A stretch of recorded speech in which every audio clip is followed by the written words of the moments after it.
하겠습니다. 같이 읽습니다.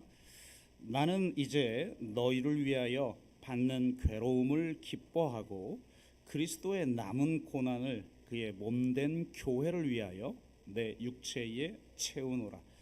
내가 교회의 일꾼 된 것은 하나님이 너희를 위하여 내게 주신 직분을 따라 하나님의 말씀을 이루려 함이니라. 아멘.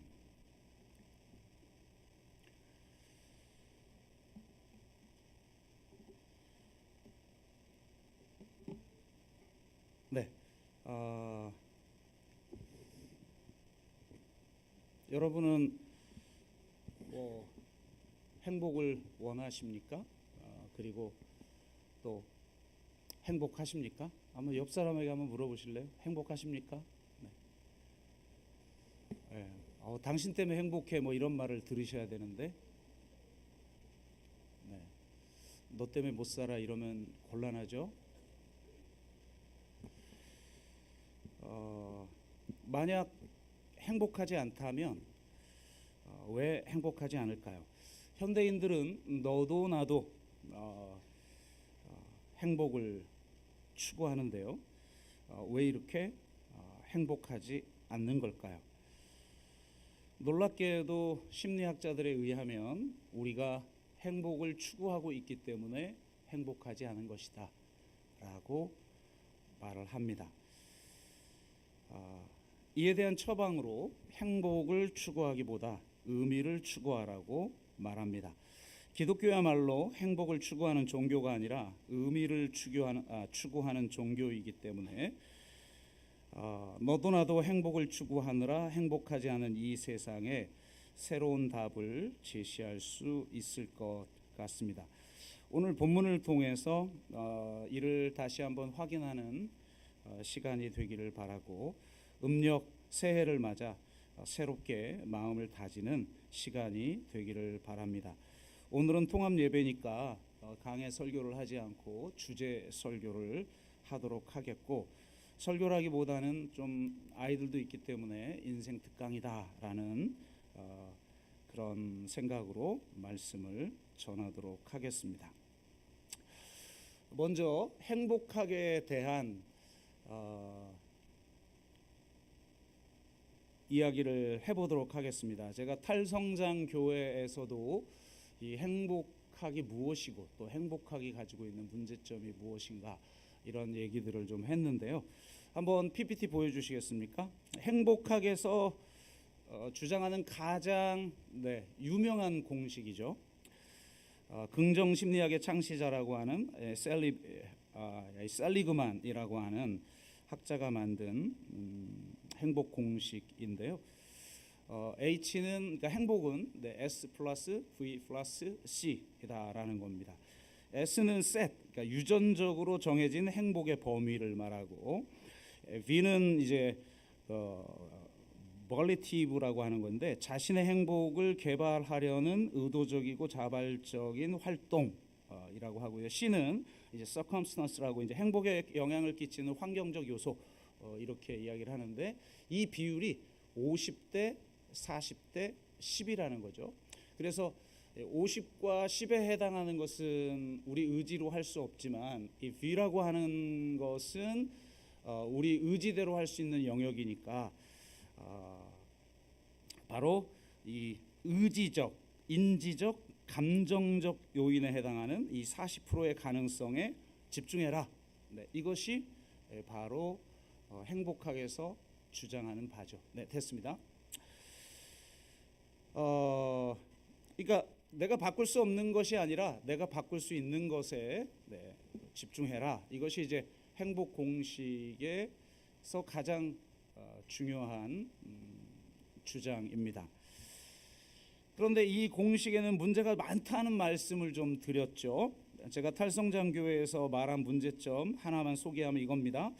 사회심리학자 김태영은 가짜 행복 권하는 사회라는 책에서 실상 행복 공식은 행복의 개인차를 의미할 뿐이다 라고 말을 합니다.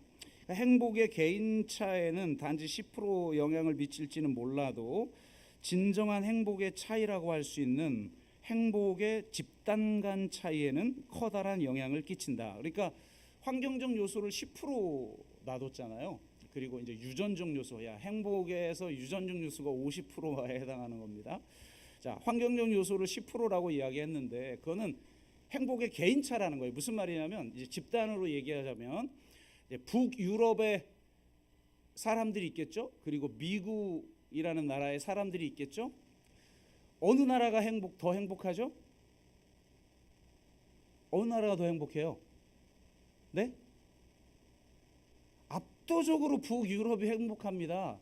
미국의 행복도는 집단의 행복도는 그러니까 우리가 행복하다라고 말하는 사람들을 다 총합한 평균 그 행복도는 저 밑에 있어요. 저 밑에 특수한 사람들이나 행복한 것이고 나머지 대부분은 좀 불행하죠.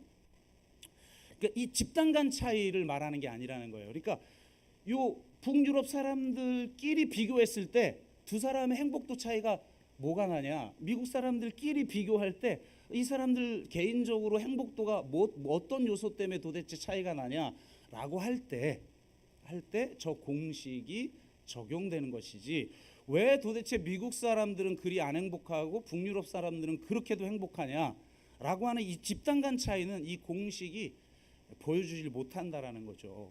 그러니까 대부분의 사람들이 행복하려면 사실은 환경이 바뀌어야 된다라고 하는 겁니다. 북유럽 복지 국가 모델을 가진 이 북유럽 국가들은 공동체와 사회와 국가가 개인의 행복에 대한 책임을 지죠. 불평등이야말로 갈등과 불화의 근본 원인인데 북유럽 국가들은 탁월한 복지 제도를 통해서 불평등을 최소화하는 데 성공을 했죠. 또한 다양성을 인정하는 문화가 잘 정착되어 있어요. 상대가 어떠하든지 있는 그대로 인정을 하는 문화가 정착이 되니까 내가 좀 다른 것에 대한 부담을 가질 필요가 없죠. 그러니까 바로 이 복지 시스템과 각자의 생각을 존중하는 포용의 문화라는 행복의 조건을 만들어 주니까 전체적 행복도가 올라가는 거죠. 그러니까 우리의 행복도를 높이려면 사회를 바꿔야 되는 것입니다. 그래서 이 행복 공식을 무작위적으로 적용하는 건 문제가 있다. 이것에 대한 문제 제기를 제가 한 거고요. 또 하나 유전적 영향력을 과소평가하지 말라는 거예요. 이건 이제 제 책에서는 쓰지 않았지만 행복 공식에 대한 해석, 그러니까 50대 40대 10인인데 50과 10은 우리가 어찌할 수 없으니까 이 40에 집중하자라고 하는 메시지는 틀렸다는 거예요. 이걸 강력하게 비판하는 사람 중에 한 명이 행복의 기원을 쓴 서은국 연세대 교수입니다. 그는 이 V하고 C가 50%고 S, 그러니까 유전적 요소가 S면 유전적 요소 대 나머지 요인들이 50대 50 아니에요. 그러니까 이걸 우리는 보통 1대1로 생각한다는 거예요. 그런데 환경이라는 것도 내가 어찌할 수 없는 것이고 사실은 우리 마음들도 보면 대부분은 어찌할 수 없는 것들이라는 거예요. 대부분은 삶에 너무나도 많은 우연적 요소들. 12월 3일 이후 거의 밤잠을 설치고 있는 많은 시민들은 개인의 마음을 잘 다스리면 행복해라고 한다고 해서 그게 잘 됩니까? 잘 안 되죠. 어떤 사람이든 어느 쪽에 있는 사람이든 힘든 시간을 보내고 있단 말이에요.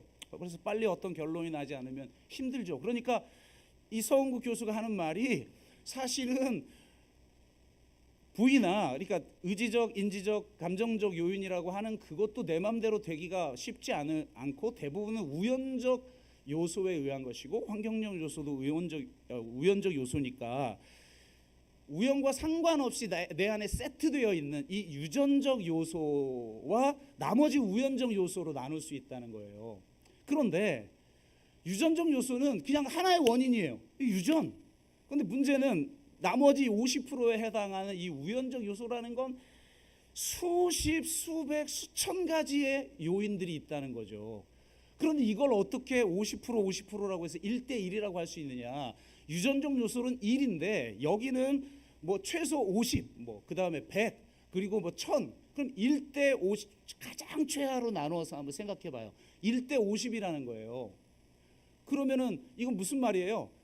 1대 50으로 맞짱 뜨는 거 아닙니까? 그러면 여기에 50에 있는 요인하고 이 그 뭐죠? 유전적 요소라고 하는 이 일은 1대 1이라고 할 수가 없는 거죠. 1대 50으로 맞짱 뜨는 실력이니까. 그러니까 압도적이라는 거예요. 행복에 관한 한 유전적 요소가 압도적이라는 거예요. 그러니까 너무 행복하려고 애쓰지 마라. 대부분은 다 유전적이다.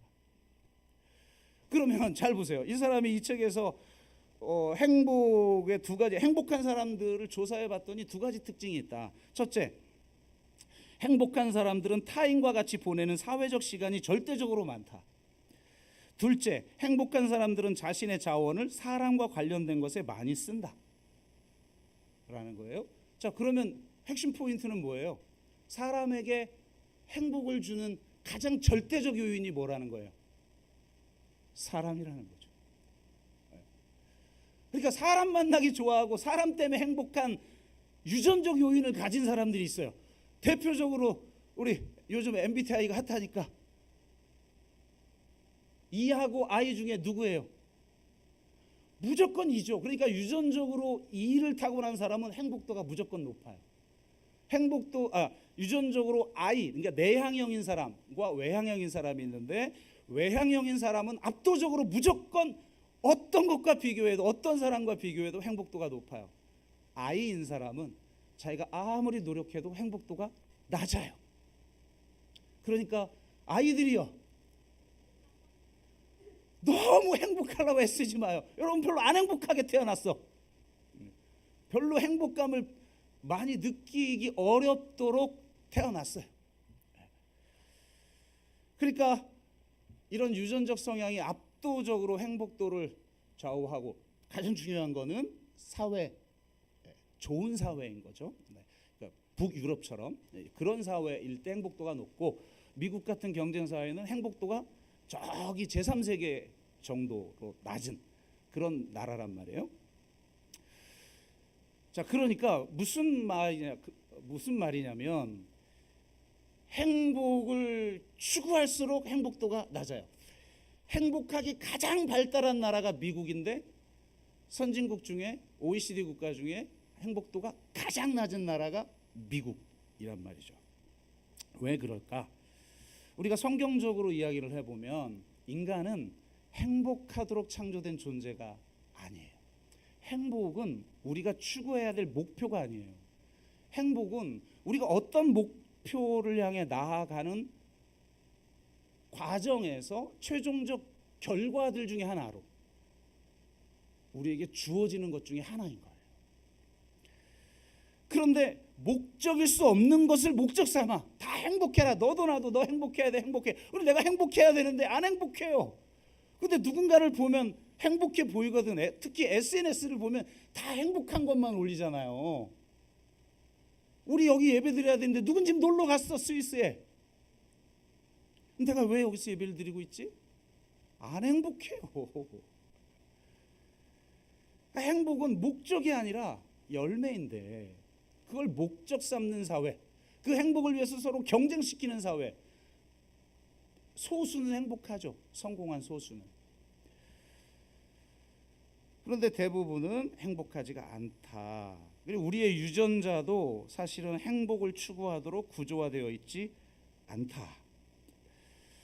그렇기에 이것이 왜 문제인가를 이해하려면 행복의 메커니즘, 그리고 오늘 못 오신다고 그랬어요. 지난주에 한참 대화를 했는데 보니까 새로 방문하셔서 2주째 예배를 드리고 있는 분 중에 한 분이 뇌과학 전문가더라고요. 네. 그래서 제가 뇌과학 얘기를 함부로 하긴 좀 박사가 있어서 조금은 그러나, 그래도 어쨌든 또 박사들이 쓴 책을 제가 인용하는 거니까 그걸 좀 이해할 필요가 있다, 우리가. 자, 폴 블룸은 최선의 고통이라고 하는 책에서 행복을 두 가지로 나눠요. 행복에는 첫째, 경험적 행복이 있다. 둘째, 다른 하나는 만족이라는 게 있다. 경험적 행복은 즐거움 혹은 쾌락, 이거라고 할 수 있어요. 그러니까 지금 이 순간 나의 기분이 어떠한가? 그러니까 내 기분이 되게 좋으면 행복하세요? 그럼 행복해요 라고 대답하는 그것. 근데 만족은 관조적인 평가로서 어떤 순간이 아니라 삶을 전체적으로 어떻게 평가하느냐에 의해서 경험되어지는 거예요. 그러니까 행복한 삶이 아니라 좋은 삶을 살았을 때 만족도가 높은 거죠. 경험적 행복은 일정 경계를 넘어서면 더 나아지지 않아요. 이게 우리 한계 체감의 법칙이라고 하는 게 있잖아요. 그러니까 수학 체감의 법칙 혹은 한계 효용 체감의 법칙 이런 것들이 있어요. 설탕 처음 먹을 땐 달지만 두 번, 세 번 먹으면 안 단 것처럼. 네. 그런데 만족에는 경계가 없다는 거예요. 계속 커질 수가 있습니다. 그런데 대부분의 사람들은 바로 이 경험적 행복을 추구한다는 거야. 나 기분 좋았으면 좋겠어. 즐거웠으면 좋겠어. 나 행복했으면 좋겠어. 이렇게 살아가죠. 그런데 그리고 또 사회에는 그렇게 살라고 그래요. 이게 바로 자본주의가 준 풍요의 사회 아니냐. 모두가 다 행복하길 원하는데 제가 다시 한번 말하지만 아이들이요. 그리 여러분을 행복하지 않도록 태어났습니다. 그리고 그런 사회일수록 행복을 추구할수록 놀랍게도 행복하지 않아요. 왜냐? 행복을 느끼는 메커니즘이 그렇습니다. 여러분이 또 하나 제가 소개하는 책, 제가 소개하는 오늘 소개하는 책은 꼭 읽어보세요. 애나 렘키가 쓴 도파민 네이션이라는 책이 우리에게 매우 큰 시사점을 줘요. 우리는 왜 중독되는가? 모든 게 다 중독이죠. 인격도 중독이고 내가 선한 거를 하는 데에 중독되어 있는 사람은 선한 인격을 가진 사람이잖아요. 공부, 운동, 약물, 쇼핑, 물질적, 비물질적 중독 모든 게 다 그런 건데 왜 중독되는가? 우리 뇌는 어떻게 쾌락과 고통을 조절하는가라고 하는 이 두 가지 문제 의식을 가지고 쓴 책인데요. 그의 말을 한번 좀 들어보시기 바랍니다. 그러니까 신경과학계에서 요즘 특히 뇌과학이나 이런 것에서 발견한 매우 중요한 발견들이 있어요. 그런데 그 중에 하나가 아주 중요한 것 중에 하나가 뭐냐면 쾌락과 고통은 뇌에 공존한다라는 사실이에요. 그러니까 쾌락의 메커니즘과 고통의 메커니즘이 한 메커니즘에서 작동한다는 거예요. 그러니까 이게 무서운 거예요. 자, 그러면 이게 무슨 말? 그러니까 쾌락을 처리하는 뇌의 특정 부위는 고통도 처리하며 이것은 마치 저울 혹은 시소처럼 작동한다는 거예요. 저는 책을 읽고 나서 나중에 검색을 해보니까 이게 테드에서 강연한 게 있더라고요. 이 렘키가. 그래서 제가 한번 캡처를 해서 가져와 봤어요. 조금 더 소개하는 데 도움이 될 것 같은데요. PPT 한번 보여주실래요?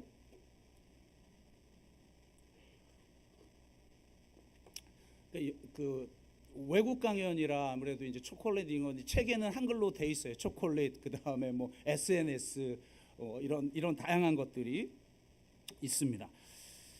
그러니까 만약 여러분들이 즐거운 일을 하게 되면 자, 시소가 즐거움 쪽으로 내려오게 되죠. 무게가 실리게 되죠. 근데 이렇게 되면 시소는 한쪽으로 기울고 만약에 고통스러운 일을 한다면 저 반대쪽이 고통스러운 쪽이 더 무게가 있어서 그쪽으로 내려가 기울어지겠죠. 그런데 가장 중요한 규칙이 몇 가지 있어요. 이 시소의 저울은 평형을 유지하기를 원한다는 겁니다. 이걸 이제 전문 용어로 말하면 대립 과정 이론이라는 건데요. 한쪽으로 기울면 반드시 평형을 이루기 위해서 반대쪽이 작동한다는 거예요. 그러니까 우리가 쾌락을 추구하는 순간 반대쪽이 작동하는 거죠. 고통의 메커니즘이. 자, 그래서 이 생물체가 생리적 평형을 유지하려는 메커니즘, 즉 항상성이 작동을 합니다. 이 평형을 조금이라도 벗어나면 우리의 뇌는 이 균형을 맞추기 위해 열심히 일하는 거죠. 자, 두 번째, 다음요. 그럼 어떻게 균형을 맞출까요? 당연히 고통 쪽에 이 미국은 이 그렘린이 이런 걸 활용하는데 뭐 그렘린이라는 영화가 워낙 유명해서 그런지 몰라도 그렘린들 우리를 괴롭히는 막 아주 자잘구레한 것들 있잖아요. 그 그렘린이 저울의 고통 쪽으로 올라가서 다시 평평하게 만들려고 한다는 거예요. 그런데 이 그렘린들은 한번 자리를 잡으면 잘 떨어지지 않으려고 하는 특성을 가지고 있고, 이 친구들은 반대 방향으로 기울어질 때까지 계속 붙어 있는 거죠. 그래서 보면 이쪽 무게로 우리가 즐거움을 추구하는 순간 우리의 뇌의 메커니즘 안에는 고통이라는 거를 발생시키게 돼 있다라는 거죠. 그러면 이 고통을 없애고 다시 평형을 유지하기 위한 어떤 것들이 작동하기 시작하죠. 그러니까 이를 상쇄하고자 하는 욕망이 분출돼요. 그러면 안 되겠어, 이 정도 가지고는 안 되겠는데, 그래서 초콜릿을 하나 더 먹게 되거나 다시 또 더 나를 흥분시키는 그런 쇼츠에 집중하거나 이런 순간이 온다라는 겁니다. 이런 욕망이 우리 안에 분출된다는 거예요. 근데 이걸 내가 참으면 우리의 메커니즘은 항상성을 유지하기 때문에 다시 평행을 유지하는데, 이것을 우리는 참지 못하죠. 왜냐하면 지금 이 그렘린들 때문에 내 안에 결핍이 발생하잖아요. 그 결핍을 메우기 위해서, 그러니까 욕망이라는 건 결핍을 채우려는 시도 아닙니까? 우리 안에 있는 욕망이라는 건, 내가 뭘 욕망한다는 건 뭐가 결핍돼 있다라는 거예요. I misuse. 그러니까 근데 그거를 참으면 평행을 유지하게 되는데 그렇지 않게 된다는 거죠. 기다리지 않고 참으면 어떻게 될까요? 우리가 선택한 자극, 초콜릿과 쇼츠 같은 것들이 며칠에서 몇 주, 몇 달, 몇 년에 걸쳐 계속해서 하게 된다면 어떻게 될까요? 그 다음 그림 볼까요? 그러면 그렘린들은 증식하기 시작하고 얼마 지나지 않아 이 저울을 가득 채울 만큼의 많은 그렘린들이 고통 쪽으로 모여들기 시작한다는 거예요. 더 많은 고통. 그렇게 뇌는 중독된 뇌로 접어들게 되는 것이죠. 그렘린은 이제 우리들의 저울의 고통 쪽에 아예 진을 치고 있게 됩니다. 이제 우리는 쾌락을 느끼기 위해서가 아니라, 이게 굉장히 중요해요. 우리가 중독에 걸렸는지 안 걸렸는지를 분별하는 가장 중요한 건, 우리가 나를 행복하게 만드는 뭐를 소비할 때 이게 이제는 쾌락을 위해서가 아니라 내가 이걸 안 하면 고통스럽기 때문에 그걸 하게 되는, 이게 중독인 거죠. 이게. 그래서 남 욕하는 게 그걸 안 하면 이제 힘든, 이게 중독이죠. 그래서 이 고통을 느끼지 않기 위해서 어떤 약물을 선택하거나 갖가지 자극을 필요로 한다는 겁니다. 다음 그래프 한번 보시죠. 자, 이것을 그래프로 한번 설명해 보면 잘 안 보이실 것 같은데, 그러니까 위에 도파민을 발생시키는, 그러니까 도파민네이션이라는 게 나를 행복하게 만드는 것이잖아요. 우리 안에 도파민이 분출될 때 내가 행복하니까. 그러니까 행복을 추구한다는 건 뇌로 말하면 도파민 분출을 원하는 건데, 뭐를 내가 소비하면 도파민이 올라가죠. 도파민을 통한 만족도. 그러니까 저 화살표 끝까지 올라갔죠. 근데 문제는 아까 말했듯이 시소기 때문에 이게 소비하고 나면 떨어진다는 거예요. 평균 이하로 쭉 떨어져요. 그래서 더 소비하고 싶어지는데, 나 이 정도로 됐어 라고 하면 이게 다시 올라와서 저 그래프 평균에 딱 평형 상태, 항상성을 유지하는 상태로 다시 보통 상태로 돌아오게 된다는 겁니다. 그런데 우리는 그러질 못하고 더 많이 소비하고 더 많이 소비하고 반복적으로 소비해요. 나 더 행복해야 돼. 그래서 나를 행복하게 만드는 것들을 계속 추구하다 보면 어떻게 되느냐? 다음 페이지 볼까요? 그렇게 되면 이제는 처음 먹었을 때는 저 화살표 끝까지 올라가는데 이제는 만족도가 떨어져요. 아까 말했듯이 한계효용 체감의 법칙이 우리 행복에도 작동하거든요. 근데 문제는 뭐냐? 덜 행복한 것뿐만 아니라 그 자극이, 저 보시면 더 깊이 나요. 더 강력해요. 이 결핍 상태가 더 강력해져요. 그래서 내가 참아도 그래 이걸 버텨야 돼 그러고 참아도 화살표까지 못 올라간다는 거예요. 다시 돌아와봤자 그 밑에 상태. 그러니까 항상적인 결핍 상태. 사람들의 기독교에서 말하는 허무에 굴복하는 상태. 이렇게 되는 거죠. 자, 됐습니다. 이제 PPT는 그래도 나름 뭐 설명이 좀 됐습니까? 그러니까 이게 인간 안에 작동하는 메커니즘이라는 거예요. 그런데 행복을 추구한다? 그러면 더 반대되는 결핍이 더 강해지는 거죠. 그래서 행복을 추구하는 사람일수록 행복하지 않아요. 근데 이 사회에는 도파민 네이션, 행복을 추구하도록 만드는 각종 다양한 자극들을 소비하도록 만들지만 특히 청소년일수록 어린 아이들일수록 여기에 취약한데 요즘 아이들은 핸드폰 없이는 살 수가 없으니 이게 지금 사회가 아주 치명적인 문제점을 가지고 있는 사회가 됐죠. 자, 그러면 이걸 어떻게 해야 될까? 자, 그럼 먼저 이 행복 강의하는 사람들의 이야기를 들어보죠. 자, 이게 만약에 내가 쾌락 쪽에 자극을 주면 반대 고통이라는 메커니즘이 강력하게 작동한다면 이걸 거꾸로 해보면 되지 않겠냐. 내가 고통 쪽에 자극을 주면 뭐가 올라가는 거죠? 행복의 메커니즘이 작동하기 시작하겠죠.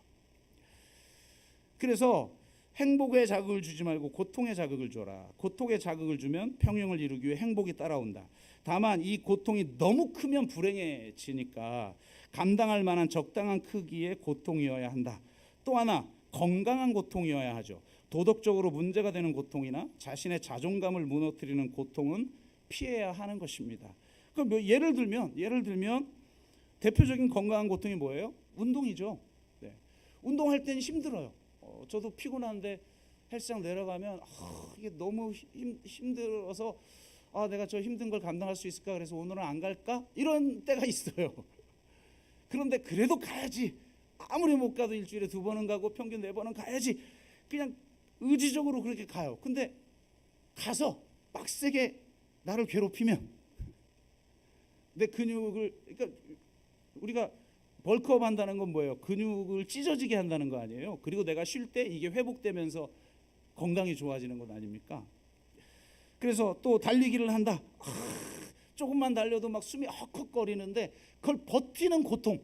우리가 소위 말해서 최대 산소 섭취량이 우리가 낮아서 이 심폐체력이 낮아서 조금 후에 고통이 오는데 그걸 견딘다. 그럼 놀랍게 자, 뭐가 작동한다고 우리 안에?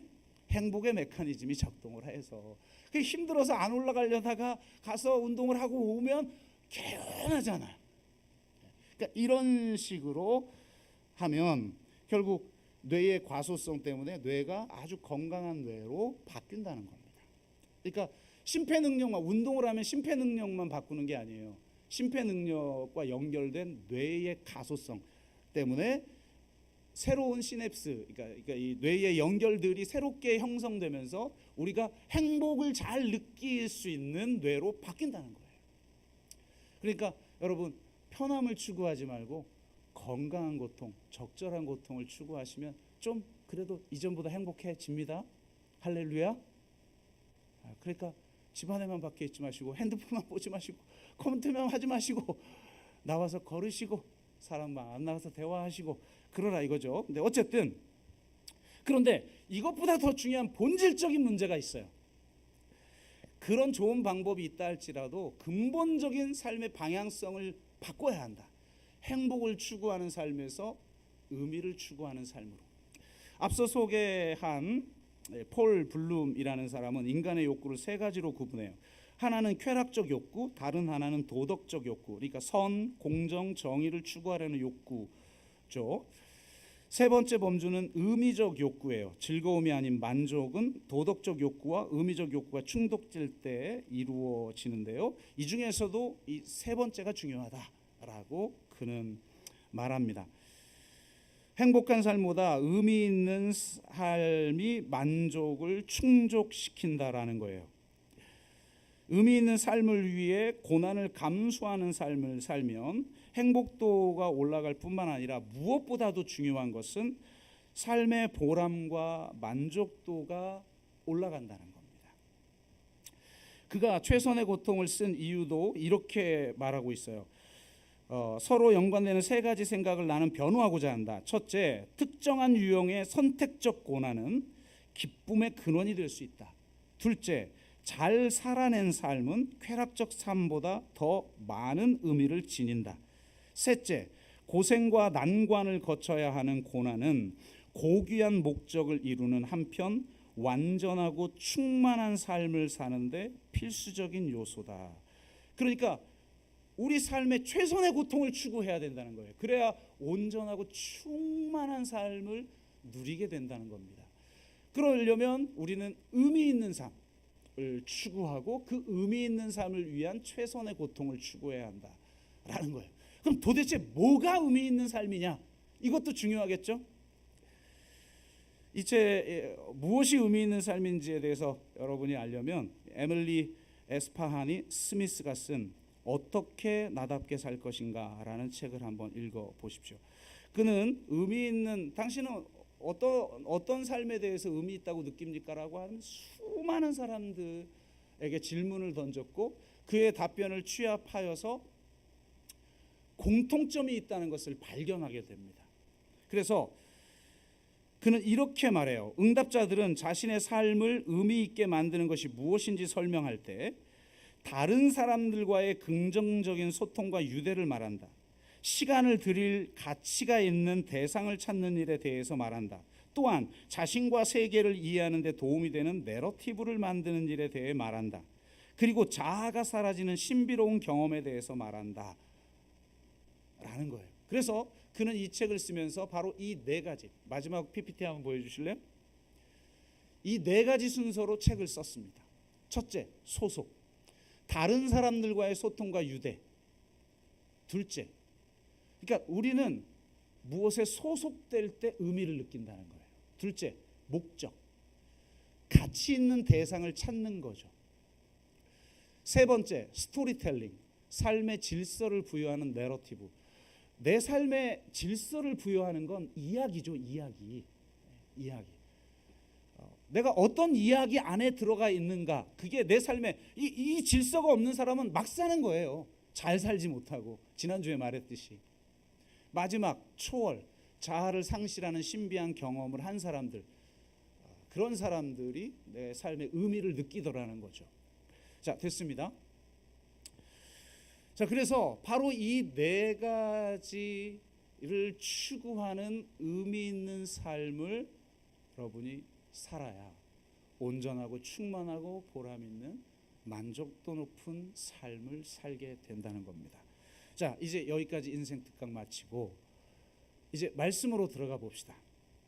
사도 바울의 이야기를 해보죠.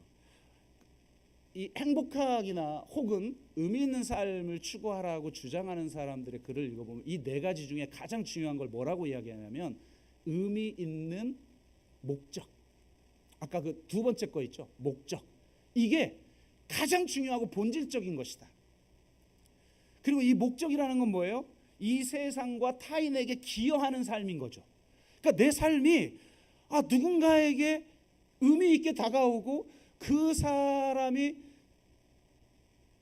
사람답게 살아가도록 돕는 일을 내가 하고 있는 거구나. 우리 소방관 하시는 집사님, 본인의 삶에 대해서 의미감이 있죠. 그래서 매일 출근하는데 기쁨이 있죠. 네, 없으면 큰일 나는데 왜 그래요? 내가 누군가를 살리는 일을 하고 있구나. 의미 있는 일을 하는 거예요. 내가 하는 모든 일이 내 삶에 가장 많은 시간, 잠자는 시간 빼놓고는 가족과 있는 시간보다 더 긴 게 직장인데 내가 하는 무슨 일이 의미 있다. 얼마나 그러니까 행복한 게 아니라 기뻐요. 즐거운 게 아니라 기뻐요. 만족도가 높고 보람이 있어요.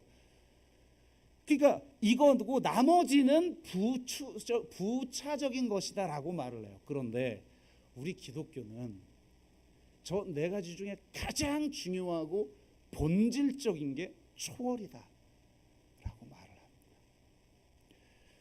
초월을 경험하지 않는 의미 있는 삶은 초월을 경험한 이후의 의미 있는 삶과 비교 불능이다.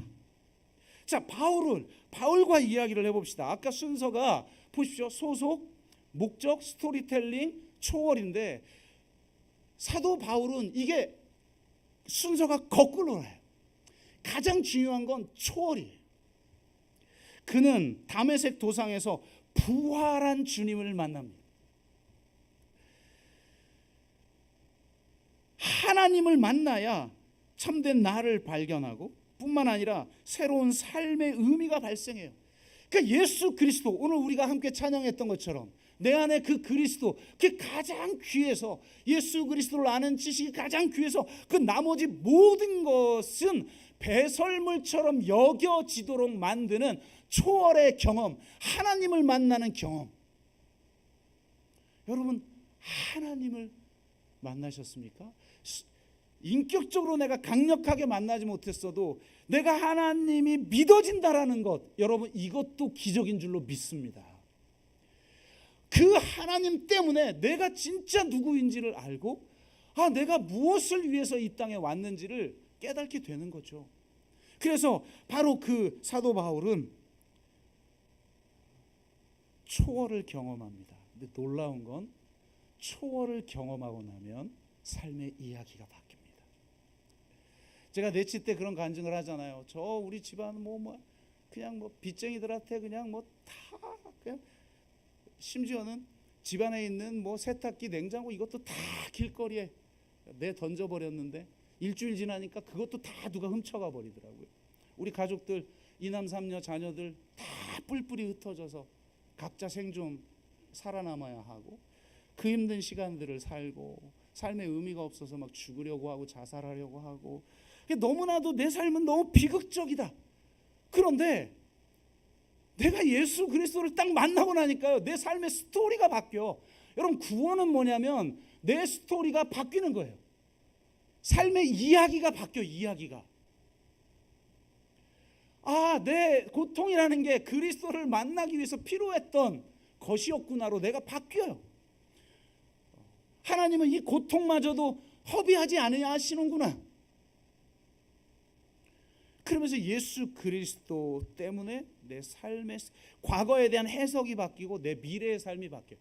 비극적인 삶이었다는 것에 바탕을 둔 삶의 스토리가 만들어내는 삶이 아니라 이제 예수 그리스도의 십자가를 통해서 내가 새로운 삶의 스토리, 더 큰 하나님의 이야기에 합류하여 내 삶의 의미가 이 거대한 하나님의 구원의 이야기의 일부가 되니 내 삶이 다르죠. 의미가.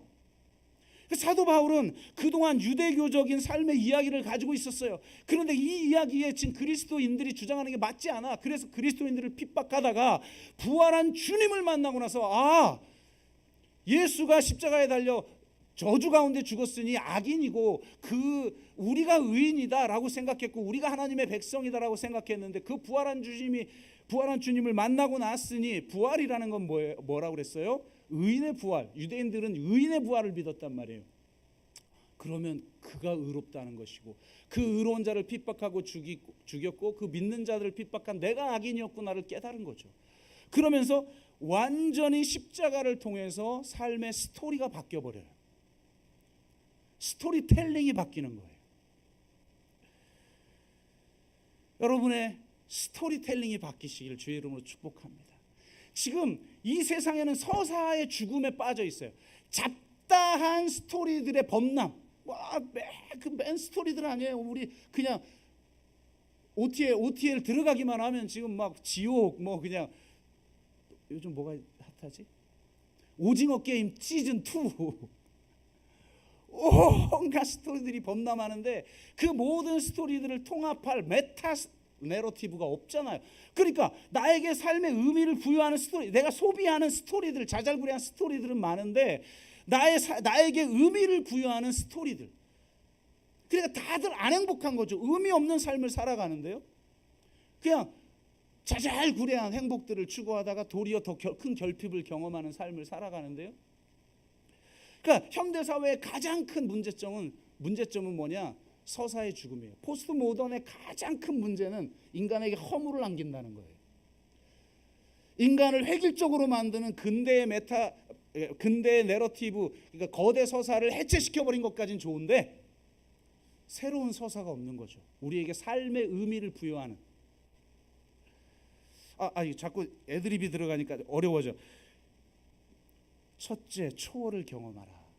여러분, 젊은 날 창조주를 기억하라. 이게 핵심 메시지예요. 그렇지 않으면 생존을 위해서 살아. 나중에 의미를 추구하면 되지.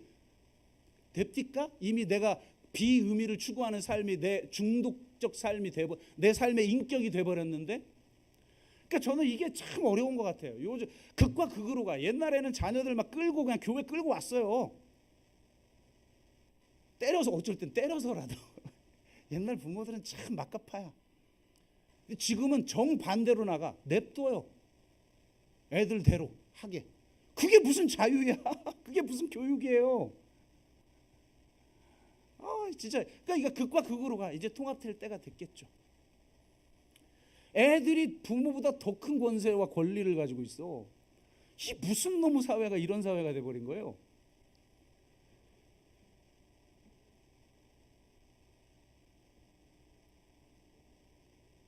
애드립을 하면 안 돼. 실수해요.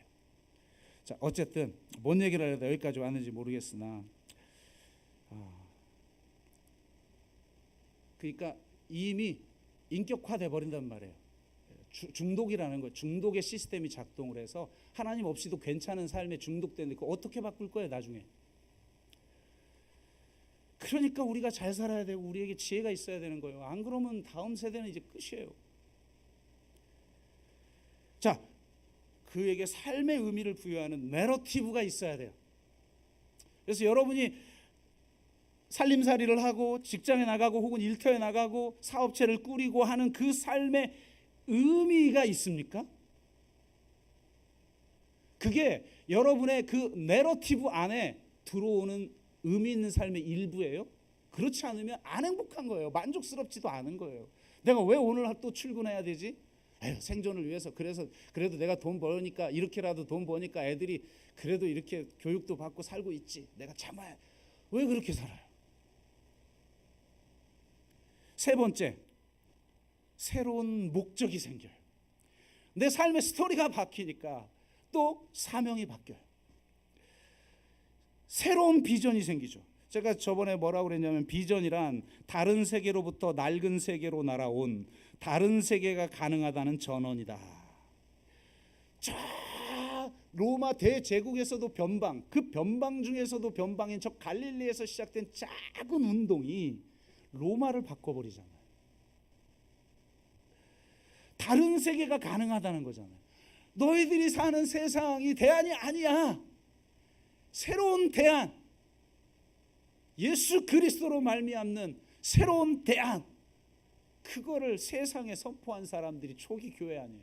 나 혼자 잘 먹고 잘 사는 거, 나 혼자 죽어서 천국 가는 그 정도 수준이 아니라 다른 세계가 가능하다는 전언, 이게 비전이에요. 그래서 그는 이 비전을 품고 이방인의 사도가 되어서 하나님의 선교에 참여하죠. 이 사명, 달려갈 길을 마치려 하면은 내 목숨도 조금도 아깝지 아니하다. 이게 내 삶에, 여러분, 행복하게 가장 중요한 것이 뭐예요? 행복은 강도가 아니라 빈도예요. 그러니까 여러분이 엄청 센 행복을 추구하지 말고 소확행을 추구하세요. 대신 자주 추구하세요. 빈도, 횟수가 있어야 돼요. 횟수가 많아야 돼요. 그러니까 큰 거 한 방에 행복하려고 하면 안 되고 자잘구리한 거, 소확행을 자주 하세요. 그런데 그게 의미 있는 삶을 만들진 않아요. 저는 삶의 강도와 빈도보다 중요한 것이 삶의 밀도다. 밀도는 사명이 만드는 거예요. 달려갈 길을 마치려 하면 내 목숨도 조금도 아깝지 아니하다. 얼마나 멋있습니까? 우리 아이들에게 심어줘야 될 삶은 의미 있는 삶이에요. 밀도 있는 삶이에요. 똑같이 직장을 다니고 똑같이 일터에 나가고 똑같이 살림살이를 하고 똑같이 교회 성명이 있는데 밀도가 달라요. 밀도가.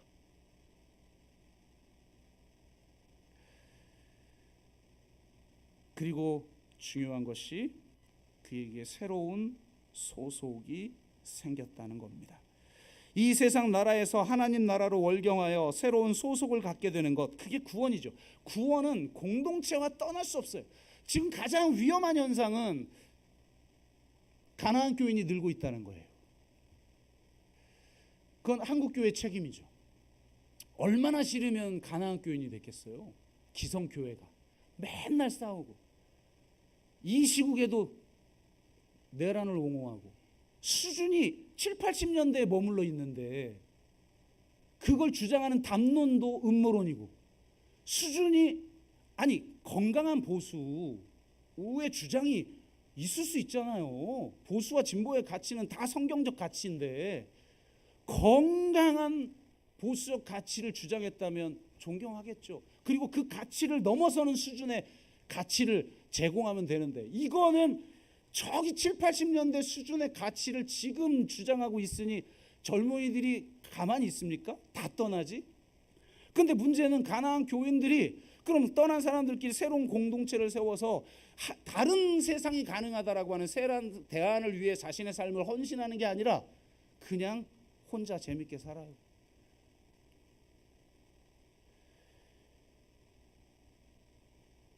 그는 이제 새로운 소속이 됩니다.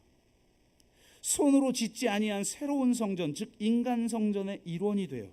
한마디로 공교회의 일원이 돼요. 그리고 자신이 선교하는 과정 속에서 세운 그 교회의 일원이 돼요. 바로 그 공동체를 통해 그 새로운 대안을 실체화시키는 믿음을 그는 주장해요. 바로 이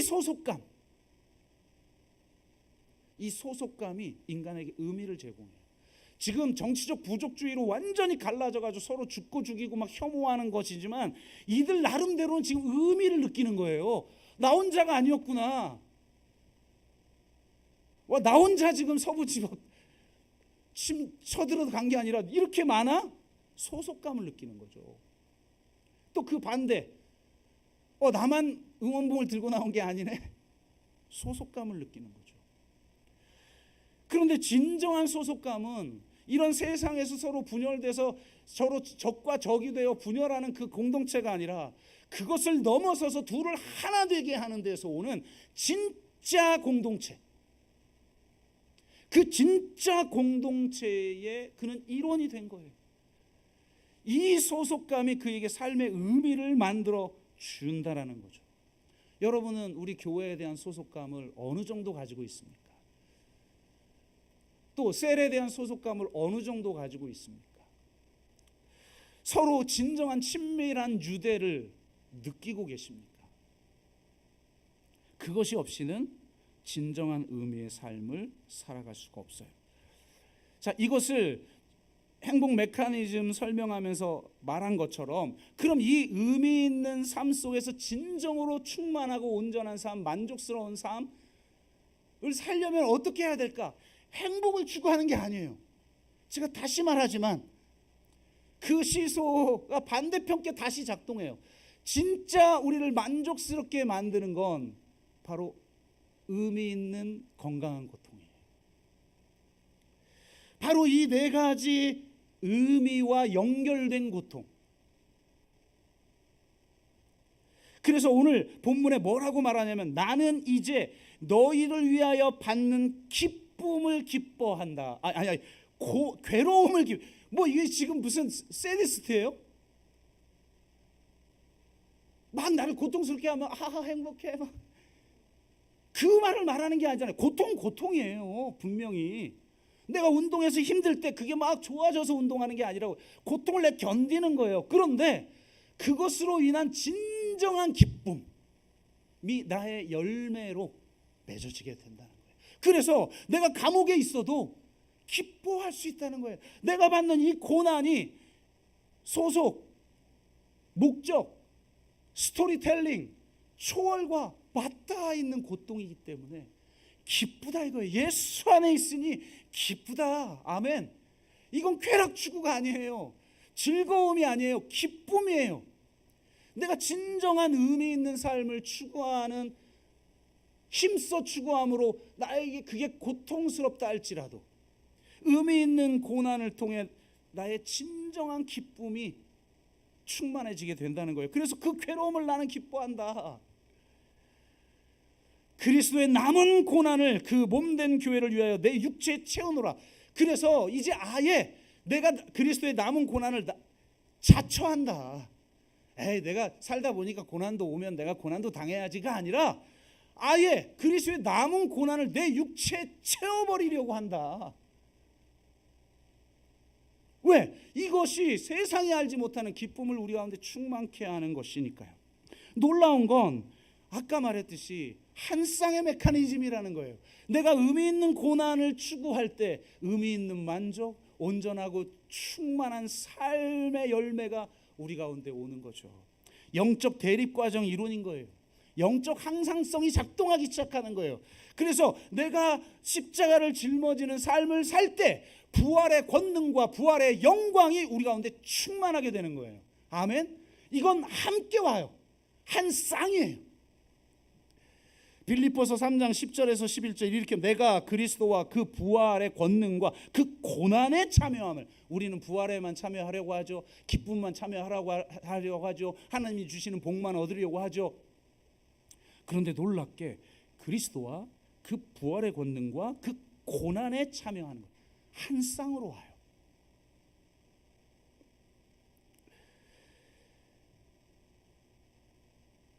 우리가 그것을 붙들 때 우리 안에 진정한 영광이 나타나게 되는 것입니다.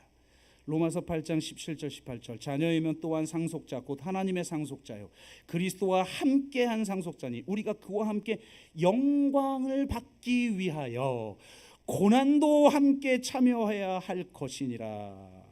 아멘. 근데 놀랍게 나를 괴롭히는 게 아니라 내가 이 괴로움을 기뻐하는 경지에까지 다다르는 영적 축복을 경험하게 되는 줄로 믿습니다. 이 세상이 주는 달콤한 쾌락과 즐거움을 쫓는 삶, 그러다가 더 큰 결핍으로 허무에 굴복하며 더 불행해지는 삶을 추구할 것이 아니라 의미 있는 삶을 추구하시는 저와 여러분 되시기를 주의 이름으로 축복합니다. 하나님을 만나 초월을 경험하고 자신의 삶의 이야기가 하나님의 구원의 이야기라는 더 큰 이야기의 일부가 되고 다른 세계로부터 낡은 세계로 날아온 다른 세계가 가능하다는 전언을 품고 하나님의 선교에 동참하며 새 포도주를 새 부대에 담는 새로운 공동체의 일원이 되어 복된 삶을 살아가는 저와 여러분 되시기를 주의 이름으로 축복합니다. 아멘. 우리가 한번 같이 찬양하고 기도합시다. 나의 만족과 유익을 위해 같이 찬양하고 기도합니다.